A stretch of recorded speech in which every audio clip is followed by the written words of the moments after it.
Hello friends, एक बार फिर से स्वागत है आपका हमारे यूट्यूब के ऑनलाइन प्लेटफॉर्म पर।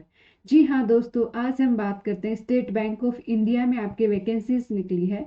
तो हम बात करते हैं recruitment of specialist cadre officer on regular basis पे आपके वैकेंसी निकली है। दैट मीन्स एसओ की वैकेंसी निकली है जिसे आप अप्लाई कर पाएंगे। उसको अप्लाई करने के लिए जो कैंडिडेट्स को क्या करना होगा, जो इसका वेबसाइट है बैंक.sbi में आप जाएंगे। वहाँ करियर के ऑप्शन में करंट ओपनिंग में आप देखेंगे तो आपके जो फॉर्म्स है वो ओपन हो गए हैं, जो कि डेडलाइन आपकी रहने वाली है 12/12/2024।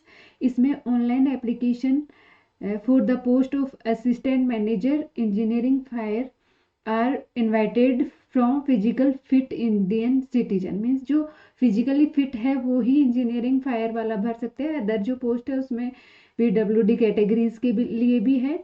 आगे हम देखते हैं इसमें क्या क्या प्रोसीजर है, वो वन बाय वन हम कवर करते हुए चलते हैं। यहाँ पे बात स्पेशल मेंशन कर रखा है, candidates are not allowed to apply for more than one post. अगर आप एक से ज़्यादा पोस्ट के लिए एलिजिबल है तो आप केवल एक पोस्ट पर ही अप्लाई कर पाएंगे। ये आपको ध्यान में रखना है। तो जिस भी पोस्ट में आप ज़्यादा इंटरेस्टेड हैं, ज़्यादा आपके लिए सही है, उस पर अप्लाई करें। आपकी पोस्ट है असिस्टेंट मैनेजर है, जो कि इंजीनियरिंग सिविल में है, इलेक्ट्रिकल एंड फायर में है। सिविल में आपके 42 पोस्ट हैं एंड इलेक्ट्रिकल में 25 पोस्ट है। इसके साथ ही जो इंजीनियरिंग फायर है वहाँ पे आपके पास 101 पोस्ट हैं, जिसमें आपकी एज रहने वाली है minimum 21 year and civil and electrical के लिए मैक्सिमम 30 ईयर। फायर के लिए आपके लिए रहने वाली है 40 ईयर। पोस्टिंग आपको कहीं पे भी एनीवेयर इन इंडिया होगी। असिस्टेंट मैनेजर की सिविल में बैकलॉग वैकेंसी है, जो कि आपके पास एक वैकेंसी है और इसके लिए आपकी एज का क्राइटेरिया रहने वाला है 21 minimum and 30 maximum, 30 years maximum. अब हम बात करते हैं पीडब्ल्यूडी कैंडिडेट्स के लिए। यहाँ पे इंपॉर्टेंट पॉइंट्स गिवन है, तो जो भी एलिजिबल स्टूडेंट्स हैं उसके लिए हम एलिजिबिलिटी क्राइटेरिया देख लेते हैं सबसे पहले कि आपके पास क्या क्या क्वालिफिकेशंस होने चाहिए। तो हम बात करते हैं बेसिक क्वालिफिकेशंस यहाँ पे होने चाहिए। असिस्टेंट मैनेजर इंजीनियरिंग सिविल में हम बात कर रहे हैं, तो जिसमें आपके पास बैचलर डिग्री होनी चाहिए सिविल इंजीनियरिंग में। 60% मिनिमम मार्क्स का यहाँ पे क्राइटेरिया है। इसके साथ ही एसेंशियल वर्क एक्सपीरियंस भी होना चाहिए। Minimum 2 years of experience in construction maintenance of multi storey commercial institutional residential building involving RCC framed construction और प्रोजेक्ट से रिलेटेड आपके पास एक्सपीरियंस होना चाहिए। स्पेसिफिक स्किल्स की यहाँ पे नीड नहीं है। इसी तरह हम इलेक्ट्रिकल की बात करते हैं, तो जो आपकी बीई होनी चाहिए या इंजीनियरिंग होनी चाहिए, इलेक्ट्रिकल में होनी चाहिए बैचलर डिग्री। 60% मार्क्स ही। यहाँ पे भी एक्सपीरियंस होना चाहिए रिलेवेंट आपके स्ट्रीम में। जैसे इलेक्ट्रिकल में होना चाहिए जैसे UPS generator, energy saving device, इनका इंस्टॉलेशन का एक्सपीरियंस, हैंडल कैसे करते हैं, मेंटेनेंस क्या रहने वाली है। स्पेसिफिक स्किल्स की यहाँ पे भी नीड नहीं है। असिस्टेंट मैनेजर हम इंजीनियरिंग फायर की बात करते हैं, तो आपके पास BE fire from national fire service college Nagpur से होना चाहिए, या फिर आपके पास BE BTech safety and fire engineering, BE BTech fire technology और सेफ्टी इंजीनियरिंग, या फिर 4 इयर्स की फायर सेफ्टी डिग्री होनी चाहिए। इनमें से कोई सी एक आपके पास क्वालिफिकेशंस होनी चाहिए।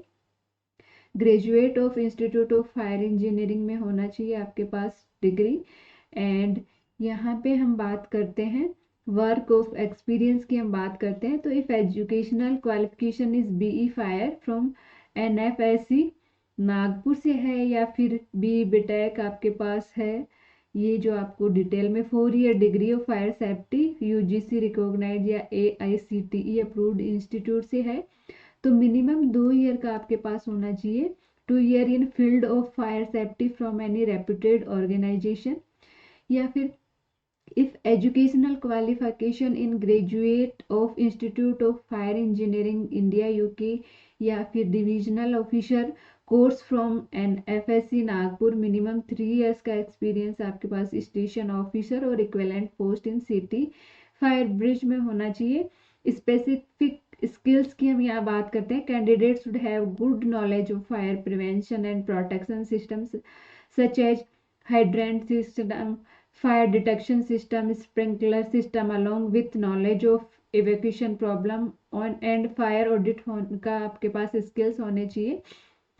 अब हम बात करते हैं यहाँ पे जो relevant experience certificate from employee must contain specifically that the candidate had experience in that related field as required। तो आपके पास रिक्वायर्ड है तो आपके पास सर्टिफिकेट होना चाहिए। डिटेल ऑफ जॉब प्रोफाइल आपकी यहाँ पे गिवन है, जो आप डिटेल में देख सकते हैं।